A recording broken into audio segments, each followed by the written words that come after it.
Hello everyone. आज हम लोग बात करने वाले हैं fundamental concept in organic reaction mechanism. मतलब बेसिकली जो मैकेनिज्म है, जो फंडामेंटल कॉन्सेप्ट होते हैं उसमें बात करने वाले हैं।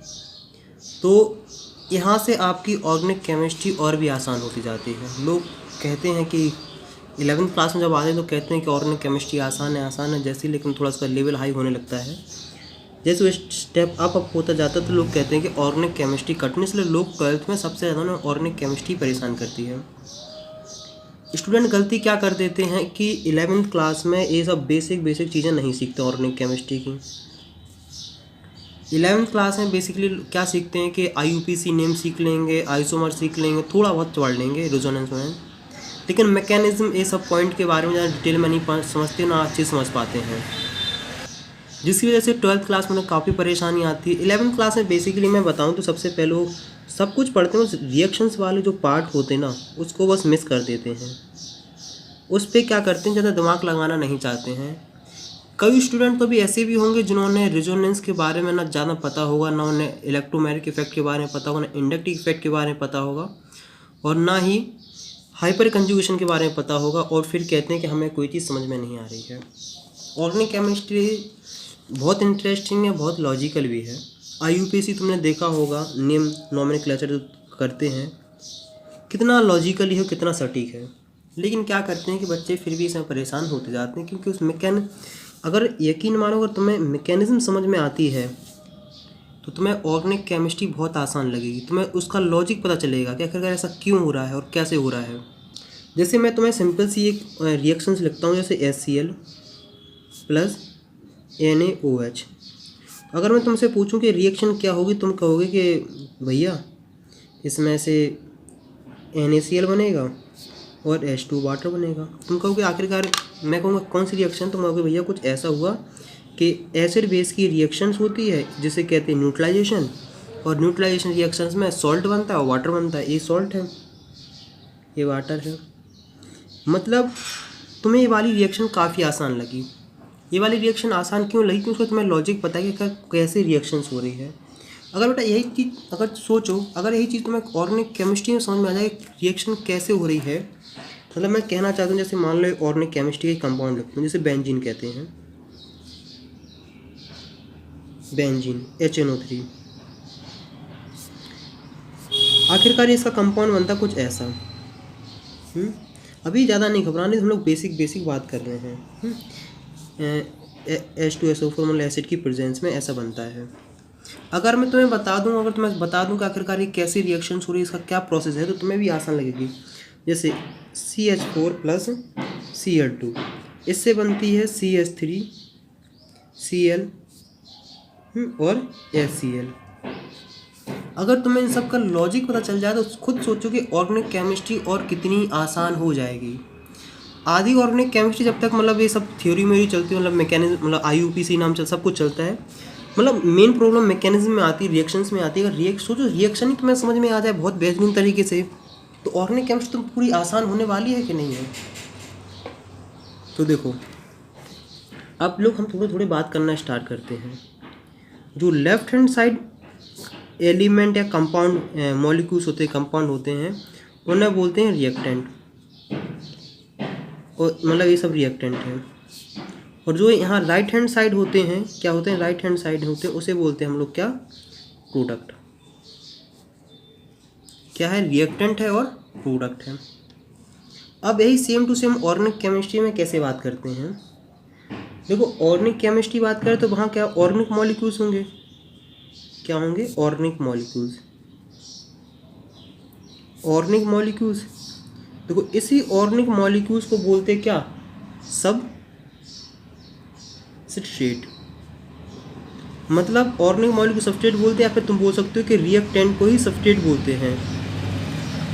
क्या बोलते हैं, रिएक्टेंट को ही। तो बेसिकली जो रिएक्शन है होती है कि ऑर्गेनिक मॉलिक्यूल्स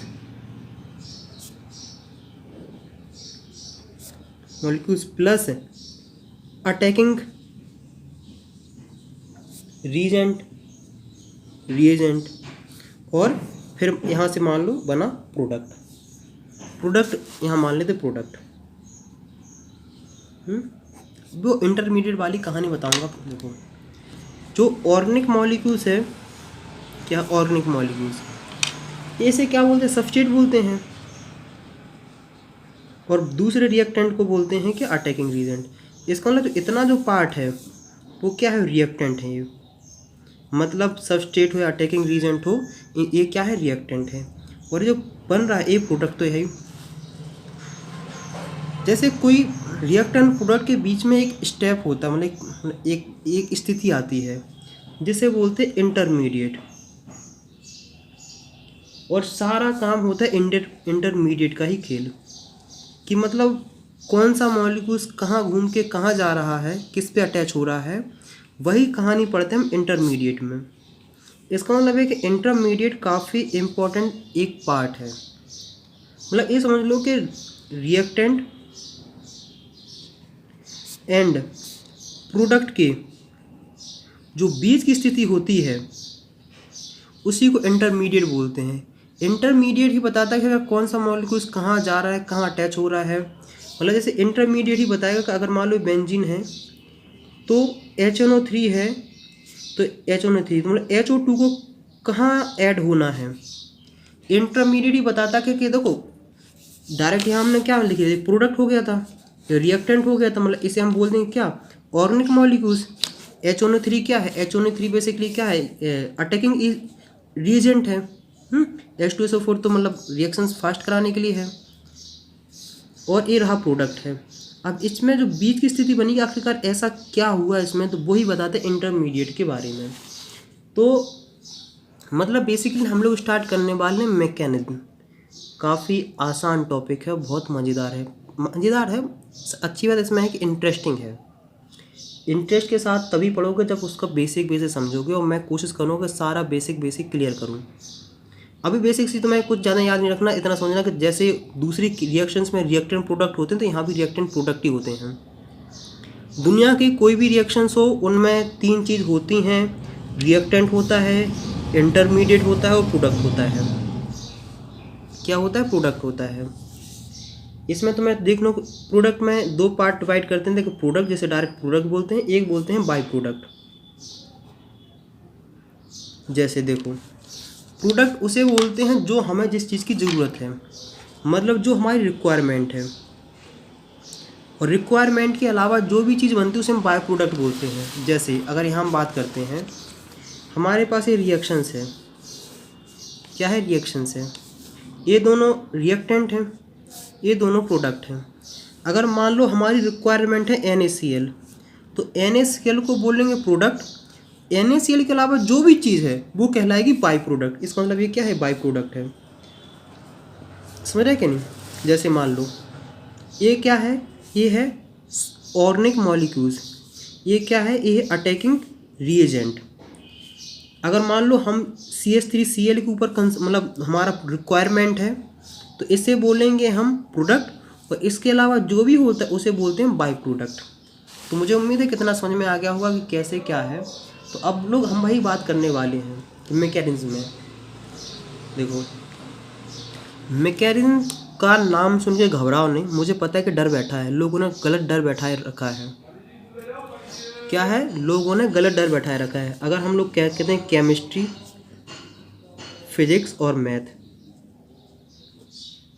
देखो मैथ बच्चों का खेल है, फिजिक्स मैन मतलब अच्छे मतलब जो मैच्योर हैं, केमिस्ट्री लीजेंड का खेल है, जो लीजेंड होते हैं ना वही केमिस्ट्री पढ़ पाते हैं और पढ़ा पाते हैं। इंटरेस्टिंग बनाए, वैसे किताबों में लिखा उसे रट के सुना दो, कुछ करो तो वो इंटरेस्टिंग नहीं, मतलब एक इंटरेस्ट के साथ और मज़ेदार तरीके के साथ। तो यकीन मानो बहुत मज़ा आने वाला है। तो इतना समझ लिया कि यार क्या है, किसी भी रिएक्शन में मतलब मैकेनिज्म पता किस चीज़ में हेल्प करती है, रिएक्टिविटी ऑफ ऑर्गेनिक कंपाउंड समझने में, मतलब बहुत इसकी हेल्प होती है। मतलब यकीन मानो नाम सुन के ही नहीं घबराओ। अच्छा चलो, तुम्हें मैकेनिज्म में डर लग रहा है ना कि ऑर्गेनिक रिएक्शंस मैकेनिज्म, इसका नाम रख लेते हैं अपन चंपा।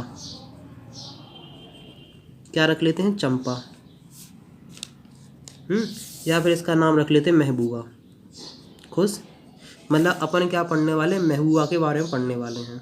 किसके बारे में पढ़ने वाले, महबूबा के बारे में। महबूबा बड़ी खूबसूरत चीज़ है, बहुत मज़ेदार तरीके से पढ़ेंगे। तो अब एक चीज़ जानते हो कि हम लोग किस क्या है पढ़ना, महबूबा के बारे में। बहुत इंटरेस्टिंग टॉपिक है, परेशान बिल्कुल नहीं होना है। चाहे तुम कोई भी रिएक्शंस पढ़ो, आखिरकार हम बोलते हैं केमिकल रिएक्शंस क्या है, केमिकल्स रिएक्शंस क्या है। तो अगर हम बहुत सिंपल से सटीक सी डेफिनेशन अगर मैं तुम्हें सुनाऊँ कि आखिर केमिकल रिएक्शन क्या है, बॉन्ड का टूटना और बनना ही केमिकल रिएक्शंस कहलाती है। आखिरकार किसी भी केमिकल रिएक्शन, कोई भी रिएक्शंस में क्या होता है, बॉन्ड का कुछ बॉन्ड का टूटना, किसी बॉन्ड का बनना ही हम केमिकल रिएक्शन कहलाते हैं। जैसे मान लो इस HA था, हम CH4 का सबसे आसान एग्जाम्पल लेते हैं, और इससे क्या बनता है, HCl प्लस HCl, यही बना कि नहीं। देखो एक अपने पास ये है, एक अपने पास ये है, इससे ये दो बने हैं। बहुत आसान सा टॉपिक है। अपन पढ़ेंगे चंपा के बारे में, चंपा नहीं मतलब महबूबा के बारे में। देखो एक चीज़ कैसे बनी होगी कि जब ये वाला बॉन्ड टूटा होगा, और जब ये वाला बॉन्ड टूट के इससे जुड़ा होगा, तभी तो रिएक्शंस होगी। मतलब बेसिकली रिएक्शंस में क्या हो रहा है, बॉन्ड का टूटना और जुड़ना को ही हम केमिकल रिएक्शंस बोलते हैं। मैं बेसिकली अगर देखें केमिकल रिएक्शन में क्या प्रोसेस होता है, बॉन्ड का टूटना और बढ़ना है। मतलब कहीं से बॉन्ड टूटेगा तो कहीं से बॉन्ड बनेगा, रिएक्शंस में यही देखने को मिलती हैं। तो हम लोग क्या पढ़ने वाले हैं, बॉन्ड फिजन के बारे में। बॉन्ड फिजन, देखो बॉन्ड मतलब यही जो बॉन्ड है, और फिजन मतलब होता है स्प्लिट। स्प्लिट रख दो या रख दो क्या, ब्रेक डाउन, या फिर फिजन का मतलब रख दो ब्रेकअप। क्या हो गया है, ब्रेकअप। बहुत इंटरेस्टिंग के साथ मज़ेदार तरीके से अपन लोग ऑर्गेनिक केमिस्ट्री पढ़ेंगे, क्योंकि अपन किसके बारे में पढ़ने वाले हैं, महबूबा के बारे में। तो एक बार कमेंट्स में लिख दो महबूबा, महबूबा ओ महबूबा। देखो तो अब इसी के बारे में पढ़ने वाले हैं। तो अब हम देखेंगे आखिरकार कि बॉन्ड फिजन मतलब बॉन्ड कितने प्रकार से ब्रेकअप हो सकता है। तो हम लोग लिखने वाले क्या है, टाइप्स ऑफ बॉन्ड फिजन। देखो टाइप ऑफ बॉन्ड फिजन। देखो अगर और भी हम बेसिकली अगर किसी ने केमिकल बॉन्डिंग मेरे से पढ़ी होगी तो पढ़ी हो तो अच्छी बात है, नहीं पढ़ी तो chemical bonding by KP Singh search कर लेना। कोई भी टॉपिक में दिक्कत आए बाय KP सिंह सर्च करो, वो टॉपिक आसानी से मिल जाएगा। देखो बॉन्ड को मैं क्या बोलता था, एक प्रकार का अट्रैक्शन। अट्रैक्शन मतलब एक प्रकार का मोहब्बत, मोहब्बत मतलब लव। और मैंने क्या बताया, फिजन, फिजन मतलब होता है ब्रेकअप। तो यहाँ हमें पढ़ना है कि आखिरकार कितने प्रकार के ब्रेकअप होते हैं। तो वही हम लोग इंटरेस्टिंग टॉपिक पढ़ने वाले। तो चलो स्टार्ट करते हैं। टाइप्स ऑफ बॉन्ड फिजन के बारे में पढ़ने से पहले मैं तुम्हें एक छोटी सी कहानी सुनाना चाहता हूँ, बहुत इंटरेस्टिंग और मज़ेदार है। देखो कहानी इस प्रकार की है कि एक लड़का है और एक लड़की है।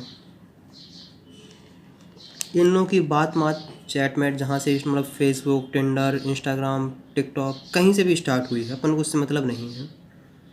स्टार्ट हुई तो इन दोनों में क्या हुआ है, एक मतलब लव हो गया, मतलब प्यार हो गया है। क्या हो गया है, प्यार हो गया है। मतलब इनमें क्या हो गया, बॉन्डिंग हो गई है। जब प्यार हुआ, बॉन्डिंग हुई तो क्या हुई, ये दोनों पास पास आए तो इन लोगों ने क्या कर लिया, बॉन्ड बना लिया है। जब ये पास पास आए तो इन दोनों में क्या बात हुई, इन दोनों में बात हुई कि अपन क्या करते हैं, लिव इन रिलेशनशिप में रहते हैं।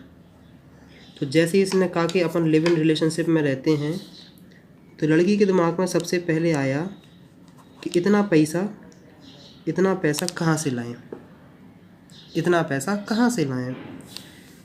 तो लड़की ने कहा कि इतना पैसा मतलब कितना का फ्लैट आएगा। तो उन्होंने कहा कम से कम रहेंगे तो 1 करोड़ का फ्लैट तो हम लोग खरीदेंगे ही।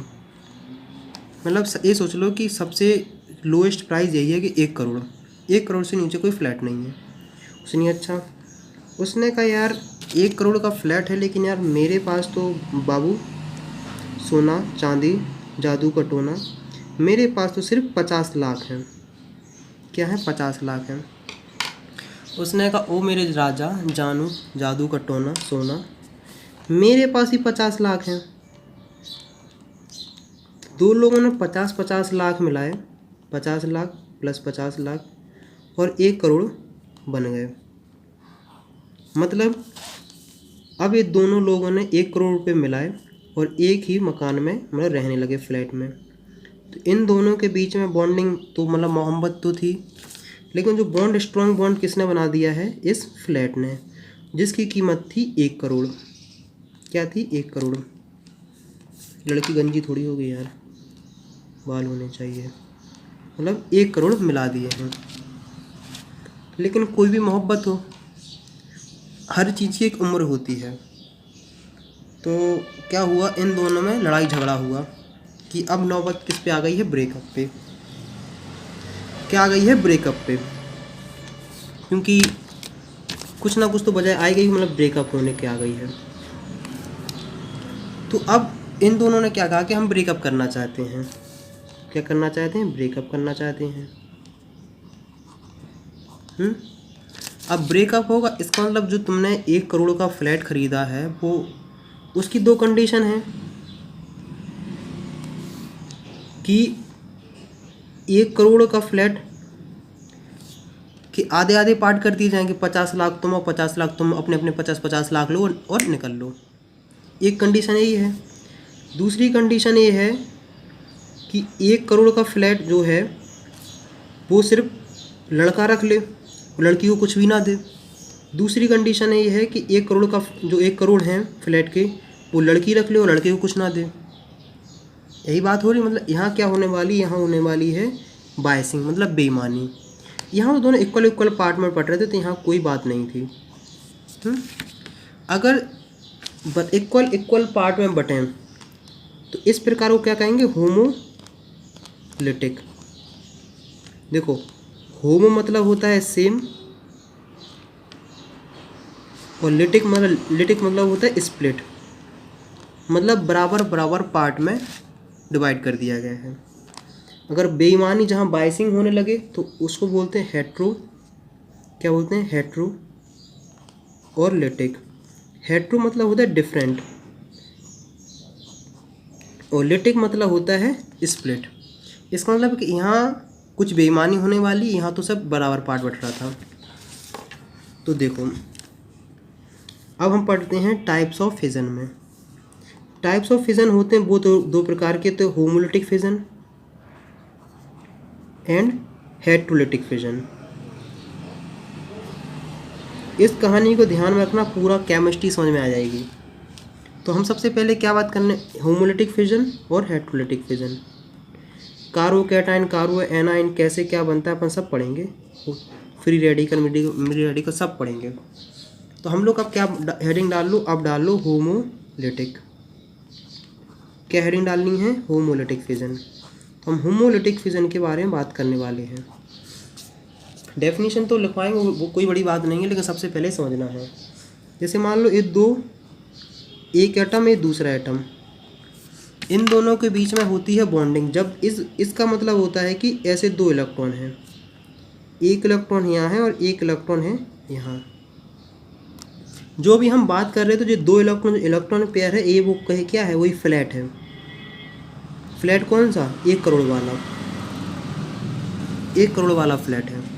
तो होमोलिटिक फिजन में ऐसा होता है कि जब इन दोनों के बीच में होमोलिटिक फिजन होता है तो जो इलेक्ट्रॉन का डिस्ट्रीब्यूशन होता है वो होता है बराबर बराबर।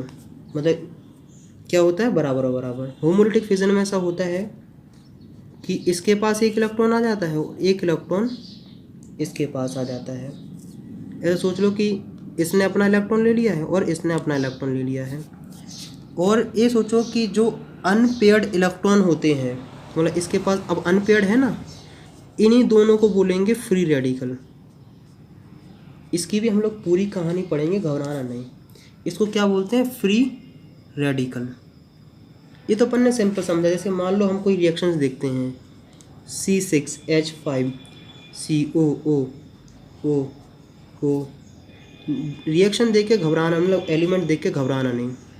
C6H5 होमोलिटिक फिजन में क्या कहता है कि बराबर हाथ तोड़ दो। होमोलिटिक फिजन के लिए कुछ भी एनर्जी यूज हो सकती है, लाइट हो सकती है, हीट हो सकती है, कुछ भी। हीट ले लो, लाइट ले लो, लाइट मतलब सनलाइट, हुआ तो बराबर बराबर पार्ट में टूट गया है।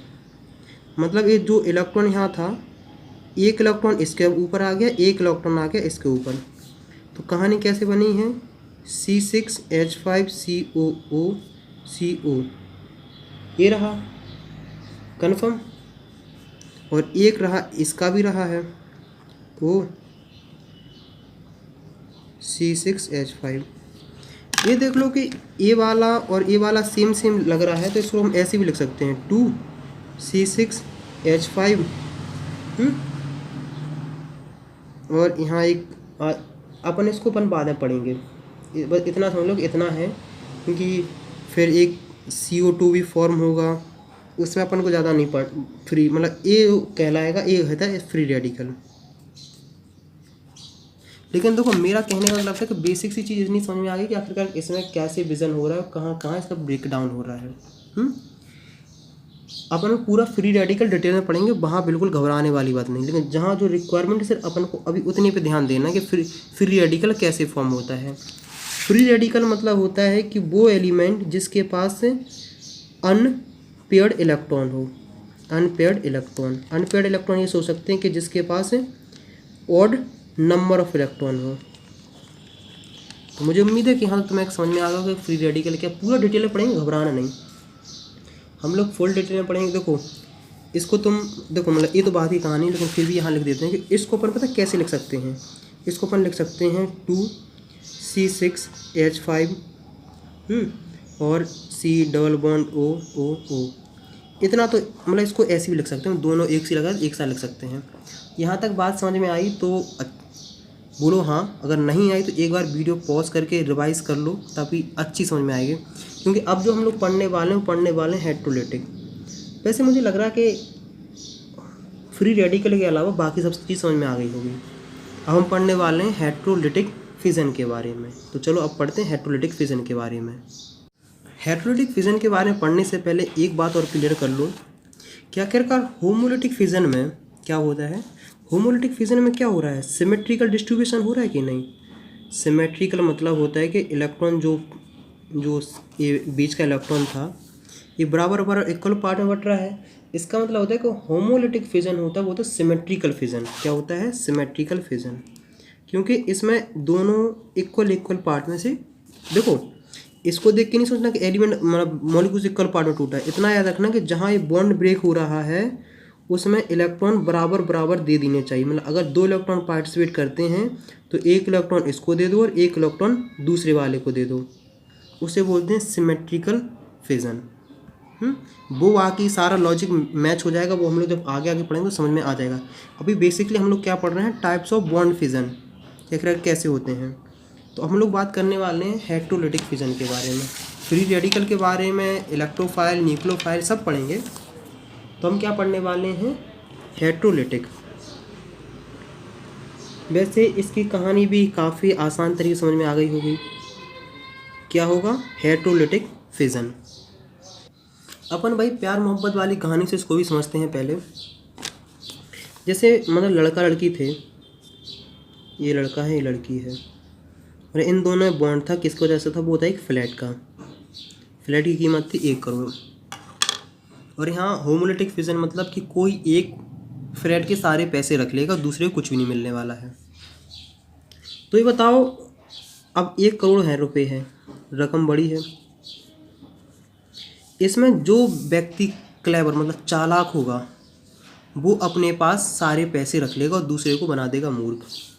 अगर बॉय चालाक है गर्ल से बॉय चालाक है गर्ल से, तो क्या करेगा, ये अपने पास उस फ्लैट के पैसे रख लेगा। अगर गर्ल्स चालाक है बॉयज़ से ज़्यादा, तो क्या करेगी, गर्ल्स वो सारे फ्लैट के पैसे अपने पास रख लेगी। सेम टू सेम सिचुएशन कुछ ऐसी भी होती है। कैसी होती है, सेम टू सेम सिचुएशन तुम्हें कुछ यहाँ भी देखने को मिलेगी। जैसे मान लो ये 2 थे, इन दोनों में था। इतना तो बात है कि होमोलिटिक फिजन में क्या होने वाला है, मतलब अनइक्वल पार्ट डिवाइड होने वाला, मतलब कोई एक इलेक्ट्रॉन पेयर लेके निकल जाएगा। देखो इसने लिया और ए वाला निकल के ले गया है। क्या है, बी ने ले लिया है। अब बताऊंगा कि बी क्यों लेके चला जाएगा, पूरी कहानी बताऊंगा। तो ऐसी सिचुएशन आई कि नहीं, मतलब दो पॉसिबिलिटी है कि नंबर के पहली बार में बी ए से ज़्यादा हो सकता है, दूसरे में ए बी से ज़्यादा हो सकता है। बताऊंगा किस रिलेटिव में ज़्यादा होगा। तो ये बताओ, इसके पास तो कुछ नहीं रहा है, इसके पास आउटर मोस्ट में कितने हो जाएंगे, 6 इलेक्ट्रॉन हो जाएंगे। तो 6 इलेक्ट्रॉन होने की वजह से इस पर ले जाएगा अगर पॉजिटिव चार्ज। और बी क्या करेगा कि अपने पास जो 2 इलेक्ट्रॉन है लोन पेयर है अपने पास रख लेगा, जिसकी वजह से यहाँ आ जाएगा नेगेटिव चार्ज। कन्फर्म है कि आखिरकार पॉजिटिव कैसे आया और नेगेटिव कैसे आया है। इसका मतलब है कि होमोलिटिक फिजन में आयंस का फॉर्मेशन होता है। क्या होता है, आयंस का फॉर्मेशन। आयंस मतलब वही कैटाइंस एंड एनाइंस। क्या है, कैटाइंस एंड एनाइंस।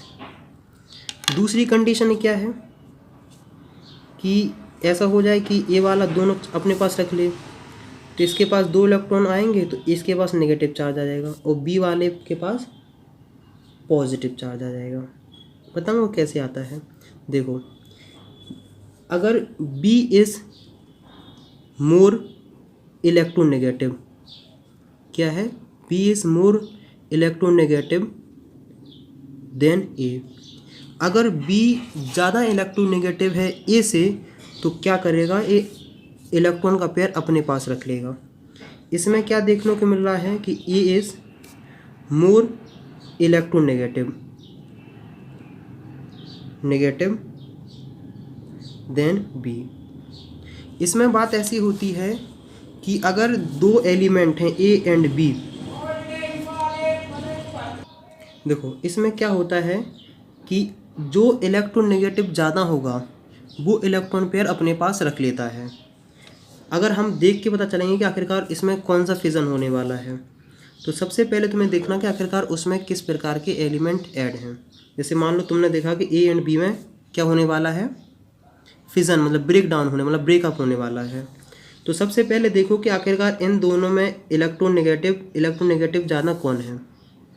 अगर मान लो दोनों इलेक्ट्रोनेगेटिविटी दोनों की अगर सेम है, मतलब लेफ्ट हैंड साइड वाली की इलेक्ट्रोनेगेटिविटी और राइट हैंड वाली की इलेक्ट्रोनेगेटिविटी सेम है, तो इसमें होगा होमोलिटिक फिजन। अगर दोनों की इलेक्ट्रोनेगेटिविटी में कुछ डिफरेंस है, क्या है, इलेक्ट्रोनेगेटिविटी डिफरेंस है, तो इलेक्ट्रॉन पेयर उसके पास जाएगा जो ज़्यादा इलेक्ट्रोनेगेटिव है। तो हम यहाँ मान के चल रहे हैं कि A is more electronegative than B. तो किस सिचुएशन क्या होगी कि ए के पास नेगेटिव चार्ज आ जाएगा क्योंकि लोन पेयर आया है, और बी के पास पॉजिटिव चार्ज आया क्योंकि इससे यहाँ इलेक्ट्रॉन चला गया है। देखो ध्यान दो, बहुत आसान टॉपिक है। देखो यहाँ ध्यान दो बेटा, देखो आराम समझ में आएगा, घबराना बिल्कुल नहीं। जैसे मान लो हम ये बनाते हैं ClHH। हमने क्या देखा कि इन दोनों में क्या होने वाला है, ब्रेकअप होने वाला है। क्या होने वाला है, ब्रेकअप होने वाला है। मतलब हम सबसे पहले देख रहे हैं कि ए वाला बॉन्ड टूटने वाला है। क्या टूटने वाला है, ए वाला बॉन्ड टूटने वाला है। तो मतलब इस वाले की इलेक्ट्रोनेगेटिविटी देखो और इस वाले की इलेक्ट्रोनेगेटिविटी देखो, अगर दोनों की बराबर हैं तो क्या करेंगे कि ये होगा होमोलिटिक फिजन। तो होमोलिटिक फिजन होने के बाद हो जाएगा CH3 इलेक्ट्रॉन और Cl-। ये फ्री रेडिकल का पार्ट हो गया, घबरा नहीं, अपन लोग सब कुछ क्लियर करेंगे। लेकिन हेटेरोलिटिक फिजन पे हम दोबारा आते हैं कि आखिरकार जो ज़्यादा इलेक्ट्रोनेगेटिव होगा वो क्या करेगा, अपने पास इलेक्ट्रॉन लेके चला जाएगा। हमने क्या देखा है कि यहाँ बेसिकली क्या होने वाला है, कैटाइंस एनाइंस का फॉर्मेशन होने वाला है। हो रहा है कि नहीं। तो देखो अपन को इस तरीके से समझते हैं। ये समझ लो कि जहाँ कार्बन होते हैं, कार्बन, अगर कार्बन पे पॉजिटिव चार्ज आ जाए, क्या आ जाए, कार्बन पे पॉजिटिव चार्ज आए, कौन से में, हेटेरोलिटिक फिजन में। हेटेरोलिटिक फिजन हो और कार्बन के पास पॉजिटिव चार्ज आ जाए तो उसे क्या बोलते हैं, कार्बोकैटायन। क्या बोलते हैं? कार्बोकैटायन। अगर कार्बन के पास क्या आ जाए? नेगेटिव चार्ज आ जाए तो उसे बोलते हैं कार्बो एनाइंस। देखो कार्बन के पास आ रहा है इसका, इसलिए उसका नाम रखा जाए कार्बन।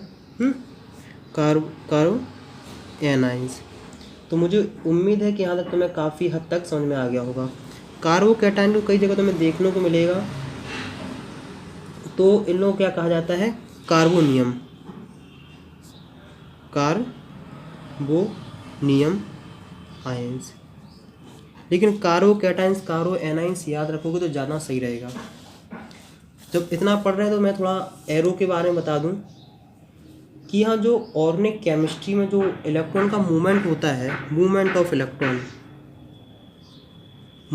इलेक्ट्रॉन जो मतलब इंडिकेट किया जाता है, बताया जाता है, डिस्क्राइब किया जाता है, वो एरो की हेल्प से कहा जाता है। कौन सा है? Curved arrow notation. बताता हूँ कर्व एरो नोटेशन क्या है। देखो ये समझो कि मान लो ये कोई एलिमेंट है, ये डबल बॉन्ड है, ये सिंगल बॉन्ड है। अगर क्या होता है कि इलेक्ट्रॉन पेयर अगर यहाँ से यहाँ जाता है, मतलब डबल बॉन्ड से सिंगल बॉन्ड की तरफ आता है और फॉर्मेशन हो जाती है ऐसे, तो इसमें हमने क्या हो रहे हैं कि कार्बन पाई बॉन्ड से एडजेसेंट बॉन्ड के पास जा रहा है। अगर सिचुएशन कुछ ऐसी है, इसका मतलब है कि जो ये दो इलेक्ट्रॉन पेयर हैं ये इसके पास आ रहे हैं, तो हो जाएगी सिचुएशन ऐसी, इलेक्ट्रॉन पेयर आ गए, नेगेटिव चार्ज आ गए, ऐसा। अगर हम लोग क्या देखते हैं कि अगर नेगेटिव चार्ज है इसके पास है और ये इलेक्ट्रॉन पेयर हैं जो यहाँ आ जाते हैं, तो सिचुएशन बन जाती है ऐसी। बेसिकली इसमें क्या हो रहा है कि जो पाई बॉन्ड से हैं इलेक्ट्रॉन पेयर वो एडजेसेंट मतलब बगल वाले बॉन्ड के पास जा रहे हैं। इसमें हम लोग क्या देख रहे हैं कि जो पाई बॉन्ड के इलेक्ट्रॉन हैं वो एडजेसेंट एटम के पास जा रहे हैं। ये क्या है? एडजेसेंट, मतलब पाई बॉन्ड के बगल में कौन है? एडजेसेंट है, तो इसलिए एडजेसेंट एटम। और यहाँ क्या हो रहा है कि यहाँ जो इलेक्ट्रॉन पेयर हैं कहाँ से? एटम से, वो एडजेसेंट बॉन्ड। एडजेसेंट मतलब होता है बगल वाला, पड़ोसी। तो मुझे उम्मीद है कि यहाँ तक तुम्हें काफ़ी हद तक समझ में आ गया होगा। अगर देखो फ्री रेडिकल हम लोग पूरा डिटेल में पढ़ेंगे। अगर यहाँ तक कोई भी डाउट्स हो तो कमेंट्स में लिख देना। अगर कोई बात अगर गलती से भी गलती हुई हो तो वो भी बता देना। अगर यहाँ तक पढ़ रहे हो तो क्या करो, कम से कम 3 फ्रेंड के साथ ये वीडियो ज़रूर से ज़रूर शेयर करो। नेक्स्ट वीडियो मिलते हैं नेक्स्ट टॉपिक के साथ, तब तक बाय बाय।